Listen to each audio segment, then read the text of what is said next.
Welcome back to Winning Isn't Easy.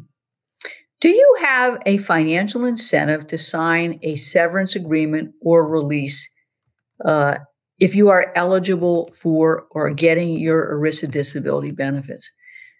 Divorces are never easy, and that includes a termination of your employment, particularly when you have an ERISA disability claim.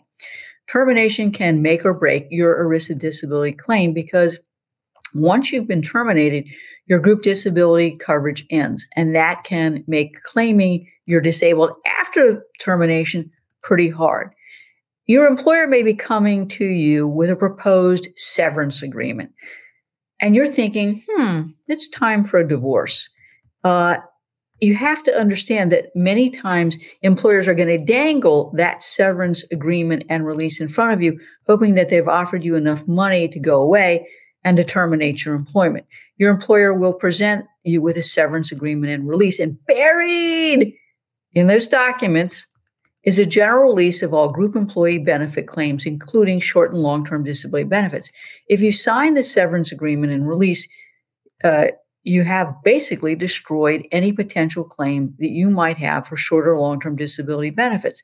And worse yet, if you sign this, you accept that lump sum of money that looks really attractive, and you accept it because you're in desperate financial circumstances, and you do have a valid ERISA disability claim, you've just reduced the value of that long-term disability claim. That might actually exceed the value of the severance benefits that are being offered. Now, there's commonly a twist in an ERISA disability policy or plan, and that says we can legally offset or reduce the amount of your short or long-term disability benefits by the amount of any severance pay or salary continuation that you are being paid. And the practical result is that the long-term disability offset will destroy the value of what you're being paid by your employer in signing that severance agreement or release.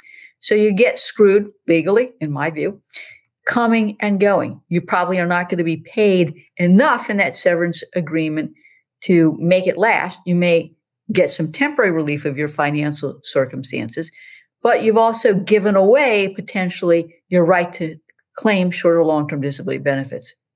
The other alternative, as I've said, is they offer you that severance, you're getting short or long-term disability benefits, but what they pay is impacting what you're going to be getting in terms of your ERISA disability benefits, because generally it's a dollar for dollar offset. So you've got to do the math of this to figure out whether or not there is a sufficient financial incentive here for you to sign that severance agreement and get the money. So how can your employer create a financial incentive to avoid the offset? That depends in large measure on what the disability policy or plan has to say about the offsets and how they define the term other income. I will tell you that your employer is not really looking at the disability insurance policy or plan to understand what's being defined. If they are, congratulations to them. And better yet, congratulations to you. The offset provisions will often define other income to include severance pay, earned income, deferred income, disability pay, even PTO, even vacation time. So how are you going to be able to fashion an employment severance agreement that has enough financial incentives and is loaded in a way that doesn't allow the long-term disability carrier plan to do an offset? Well, you want the agreement to clearly state that the severance does not represent any of those forms of other income. You want to outline them specifically and say, it doesn't include this, it doesn't include that, it doesn't include this.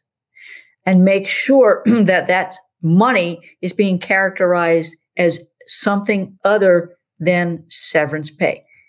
Obviously, you want to be consulting with an experienced employment attorney in conjunction with an experienced ERISA disability attorney. You really need both of those types of lawyers to fashion the correct type of agreement. The ERISA attorney is going to be explaining to the employment attorney what the policy says and how they think it's best to fashion the terms of the severance agreement. And the employment attorney will be the one who is doing the negotiating and making sure that that release or severance agreement is acceptable to the ERISA attorney.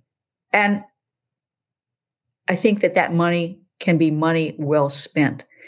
Because as I've said, the consequence is going to be either you lose your rights to short or long-term disability benefits, or alternatively, you've destroyed the value of your ERISA disability benefits or reduced the value of those benefits. Got it? All right, let's take a break. Are you a professional with questions about your individual disability policy? You need the Disability Insurance Claim Survival Guide for Professionals. This book gives you a comprehensive understanding of your disability policy, with tips and to-dos regarding your disability application that will assist you in submitting a winning disability application. This is one you won't want to miss. For the next 24 hours, we are giving away free copies of the Disability Insurance Claim Survival Guide for Professionals. Order yours today at disabilityclaimsforprofessionals.com.